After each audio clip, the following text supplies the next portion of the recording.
के नीचे गए, वहां पर भी गए, दिया लगाया, दिया लगाते से ये कन्या वहां पर प्रकट हो गई।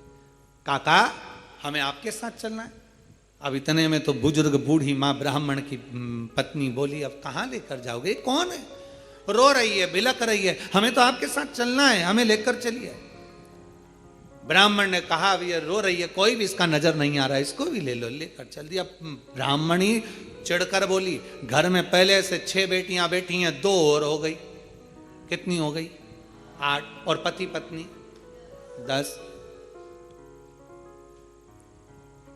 पति ने हाथ पकड़ाया पत्नी को, फिर आगे बढ़ गए, बढ़ते बढ़ते सीधे बेलपत्र के वृक्ष के नीचे पहुंच गए। अब तो बेलपत्र के वृक्ष के नीचे दिया लगाने ही वाले थे, इतनी देर में ब्राह्मण ने अपनी ब्राह्मणी से कहा, बिल्कुल मत लगा, बिल्कुल मत लगा, हो सकता है तू दिया लगाए और दीप लगाए और लड़की आ जाए, तो तू दीप मत लगा, दीप लगाए मत। बस ब्राह्मण और ब्राह्मणी दोनों बैठकर वहां पर दिए को ऐसा ही छोड़कर आगे बढ़ने लगे। इतने में ब्राह्मण की 6 ही लड़कियां घूमती घूमती अपने पिता और माता को ढूंढती ढूंढती आ गईं। बेलपत्री के वृक्ष के नीचे पहुंची, देखा दीप रखा हुआ है पर कोई जलाकर नहीं गया है, क्यों ना अपन इसको जला देते हैं, अपन इसको जला देते हैं। 6 बेटियों ने मिलकर उस दीप को प्रज्वलित कर दिया। जैसे ही दीप प्रज्वलित करा, एक लड़की वहां प्रकट हो गई और प्रकट होते से कहा, जीजी ओ जीजी, मेरे को तुम्हारे साथ चलना है, मेरा कोई नहीं है, मुझे लेकर चलो। अब तो 6 ही लड़कियों ने विचार करा, पिताजी इतना सा तो भात लेकर आते, उसमें एक एक गासा सबको मिल जाता, पिताजी थोड़ा सा भाग लेकर आते हैं, सबको इतना इतना सा मिल जाता है, और मालूम पड़े ये एक और बढ़ जाएगी तो 6 और 1 हम 7 हो जाएंगे। इन लड़कियों ने एक कहा कि देख भाई, हमारे पास में तो वैसे ही खाने का कुछ भी नहीं है। इतने में वो कन्या जो बेलपत्री के वृक्ष के नीचे से प्रकट हुई, उसने कहा, जी जी मुझे कुछ खाने को मत देना, मैं तुम्हारे सारे कपड़े भी धो दूंगी, बर्तन भी मांज दूंगी, तुम्हारा भोजन भी बना दूंगी, तुम जैसा बोलोगे मैं वैसा कर दूंगी। उसमें एक बहन बड़ी चतुर थी, एक बहन बड़ी चतुर थी। उसने विचार करा, चलो अच्छा है, घर का काम करेगी, अभी अपन सब मायके से भी आए हैं, फैलारा ज्यादा है, काम बहुत सारा है, करेगा कौन, माँ दुखी है, पिता दुखी है, तो यही करेगी। हाथ पकड़ा ले गए। अब तो चलती चलती वो लड़की बोली, मेरे तो पांव दुख रहे हैं, मुझसे चलता नहीं बने। तो उसमें से एक चिल्ला के बोली कि तुझसे चलता नहीं बने तो तू आई क्यों, जा वापिस जा, नहीं मेरे को तुम कंधे पर बिठा लो, मैं आराम से चली जाऊंगी। अब इनको क्या मालूम था, बताओ, हम तो अच्छे के लिए लेकर गए तो ऊपर से कंधे पे चढ़ गई। अब उसको कंधे पर बिठा लिया, उसने लहंगा इधर पीछे कर कर दोनों पांव लटका कर कंधे पे बैठ गई और चोटी पकड़ ली जीजी की। और चोटी पकड़ते पकड़ते बड़े प्रेम से जो पहुंची, आवाज लगाया, पिताजी पिताजी पिताजी। जो पिताजी बाहर आकर बोले, क्या हो गया बेटा, किसकी बेटी को लिया सिर पर बिठाकर, कंधे पर बिठाकर? अरे पिताजी एक दिया रखा था बेलपत्री के वृक्ष के नीचे, हमने सोचा कौन रखकर चले गया, जलाकर आ गया, जलाकर। अब तो पिता को लगा, उन्होंने ब्राह्मणी को बुलाया, देख वो मैंने मना करा था दिया मत जला, और दिया जलाया और वो आई। अब ये देख, अंदर जाकर बेटियों ने देखा तो 2 तो पहले से बैठी थी, एक साथ में आ गई। कितने हो गए, सब मिला के 11। अब 11 की 11 एकत्रित हो गए। अब बेटियां बड़ी भूख से व्याकुल, अन्न का भाग नहीं, थोड़ा सा करें तो करें क्या करें। इतने में पीपल के वृक्ष के नीचे से जो बेटी निकली,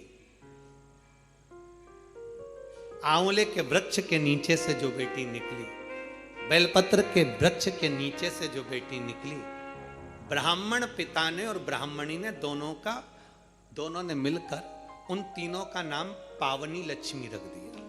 कौन सी लक्ष्मी? पावनी। पावनी का मतलब जानते हो? पावनी का मतलब होता मेहमान। कौन सी लक्ष्मी है? पावनी लक्ष्मी, मतलब हमारे घर में मेहमान बनकर कोई लक्ष्मी। अब ब्राह्मणी ने पूछा कि इनका नाम क्या रखे, तो क्या रख दो पावनी लक्ष्मी। अब इन्होंने नाम रख दिया पावनी लक्ष्मी।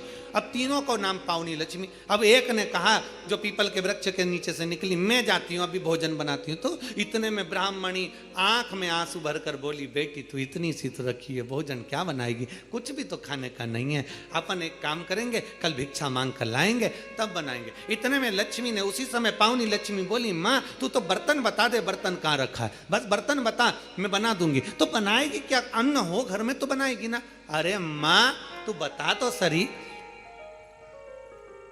तू मुझे बता कहां रखा है। तो इतने में ब्राह्मणी ने पूछा घर में अन्न नहीं है तो तू देगी क्या। इतने में पावनी लक्ष्मी ने कहा मां, एक बूढ़ा बूढ़ी पीपल के वृक्ष के नीचे आते थे, अपने अन्न का एक हिस्सा रख कर जाते थे।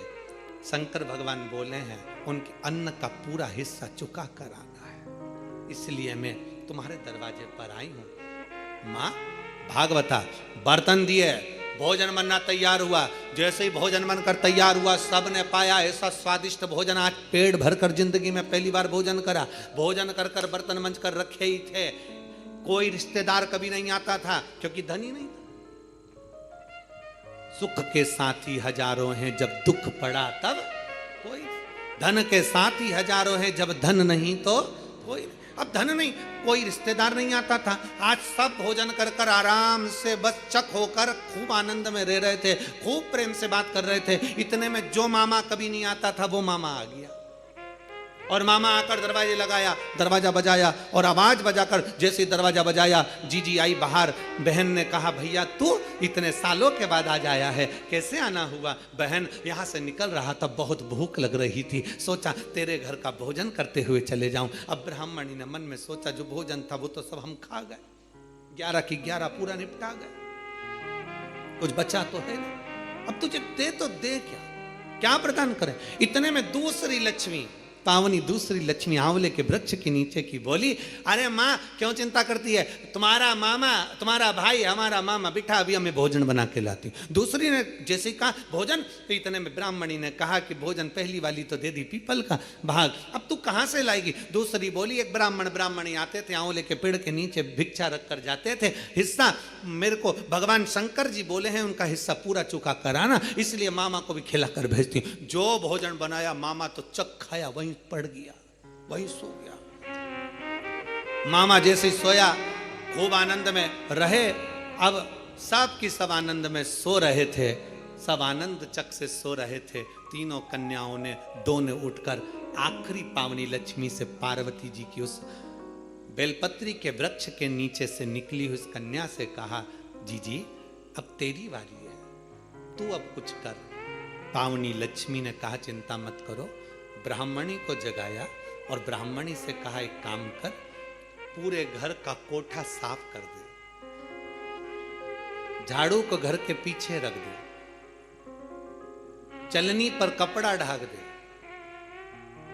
सूपड़े को छुपा कर रख दे, और मैं इस कोठे में सोऊंगी, तू बाहर सो जा। बेटा ब्राह्मणी बोली कोठे में तो तुझे डर लगेगा, ना ना मां तू बाहर सो, मैं कोठे में सोऊंगी। बेलपत्र के वृक्ष से निकली हुई वो कन्या कोठे में सोई। कन्या ने जो दृष्टि करी, चारों तरफ पूरा धन से कोठे को भर दिया, भर कर बाहर निकल। जैसे ही बाहर निकली, निकलते से ही उसी समय पर मामा ने देख लिया आधी रात को जीजी की छोरी बाहर जा रही है। अब उसको क्या मालूम था, मामा कभी जिंदगी में आया हो तो मालूम हो कि जीजी की छोरी 6 थी, ये तो दिखने में कितनी हो गई, पूरी की पूरी ना। उसको क्या मालूम जीजी की छोरी बाहर जा रही है। इतने में मामा उठ गए, मामा ने उठकर हाथ पकड़ लिया, हाथ पकड़ कर कहा बेटी कहाँ जा रही है। तो इतने में कहा बस मेरा काम था पूरा कर दिया, मैं जा रही हूँ। मामा जी बोले कभी मामा के घर नहीं आएगी। तो इतने में बोली अब भी चल अभी चलूँ मैं। हाथ पकड़कर मामा बेटी को घर लेकर गए। मामा की दशा भी ठीक नहीं थी। कहा मामा चलनी को ढाक दे, झाड़ू पीछे रख दे, कोठे को लेपन कर दे, मैं यहाँ सोऊंगी। मामा कहे बेटा अकेली कहाँ सो पाएगी। कहा मामा तू जा। मामा को बाहर भेजा, कोठे को धन से भर दिया। तीनों बेटियां एक जगह से इकट्ठी होकर चली तो ब्राह्मणी ने हाथ जोड़कर कहा तुम कौन हो। कहा बाबा दामोदर मास में कार्तिक के महीने में तुमने शिव की अर्चना करी, शंकर के मंदिर का झाड़ू बुआरी कर कर दीप का दान किया, पीपल के वृक्ष का दीप दान करा, आंवले के वृक्ष का दीप दान करा, बेलपत्री के वृक्ष का दीप दान करा, तो शंकर भगवान की करुणा से हम तीनों ने आपका भंडार भरा। भगवान ब्राह्मणी बड़े आनंद में झूमने लगे। ये शिव तत्व, ये शंकर की अभिदल कथा। कार्तिक महीने में दीपदान का बड़ा महत्व है। इसलिए दीपावली की रात्रि को यहाँ कुबेर भंडारी के दरवाजे पर लोग आते हैं, 11 दीप घी के जला कर जाते हैं, दूसरे दिन बाबा का खजाना लेकर जाते हैं। तो ये तो दिल से लोग बाबा के दरवाजे पर आते हैं। और आपको तो बड़े प्रसन्नता, 31 तारीख को दीपावली महापर्व मनाकर लोग 1 नवंबर को बाबा के दरवाजे पर आकर खजाना लेकर बाबा का भजन कर कर जाते। कभी मौका लगे तो दीपावली की रात्रि को आकर एक बार दर्शन करना बाबा के धाम का। ऐसा लगता है पूरा बैकुंठ और कैलाश मेरे बाबा का इस कुबेरेश्वर धाम में आकर बस जाता है। पूरा बैकुंठ कैलाश सारे तीर्थ होकर आइए और एक बार कुबेरेश्वर धाम होकर जाइए। कुबेरेश्वर बाबा की धरा पर कहीं पर भी सुबह से लेकर शाम तक बैठे हुए ऐसा शांति का महान आनंद उत्पन्न होगा। ऐसा लगेगा कि हम कहाँ आ गए। सारे तीर्थ घूमो पर आखिरी में एक बार कुबेर भंडारी के दरवाजे पर जरूर और देख लिया संसार हमने देख लिया, सब मतलब के